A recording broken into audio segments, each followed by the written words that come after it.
જો તમારા ઘરે ભિક્ષાવૃત્તિના બહાને કોઈ આવે તો જરા ચેતી જજો, કારણ કે ભીખ માંગવાના બહાને પહેલા તમારા ઘરની રેકી થઈ શકે છે અને ત્યારબાદ થઈ શકે છે ચોરી. જી હા, વાત એમ છે કે સુલતાનપુર પોલીસ સ્ટેશન હેઠળના નવા ગામમાં ધોળા દિવસે બંધ મકાનનું તાળું તોડીને લાખોની ચોરી કરનાર પતિ પત્નીની શાતીર જોડી પતિ રવિ આક્રોજિયા અને તેની પત્ની રમા ઉર્ફે પૂજાને ભરૂડી ટોલ નાકા પાસેથી દબોચી લીધા છે. આ દંપતીની ચોરી કરવાની મોડસ ઓપરેન્ડી સાંભળીને તમે પણ ચોંકી જશો.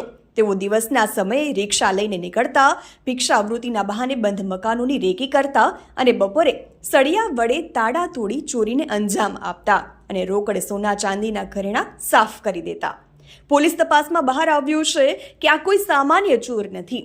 પત્ની રમા અગાઉ રાજકોટ, જામનગર અને ભાવનગરમાં 12 જેટલા ગુનાઓમાં પકડાઈ ચૂકેલી હિસ્ટ્રી શીટર છે. પોલીસની બાજ નજરે સીસીટીવી ફૂટેજ, નેત્રમ કેમેરા અને ગુજકોપ એપ્લિકેશનની મદદથી એક મોટો રિક્ષા ટ્રેસ કરીને તેને ભરૂડી ટોલ નાકા પાસેથી રવિ આગ્રોજિયા અને તેની પત્ની રમા ઉર્ફે પૂજાને દબોચી લીધા છે.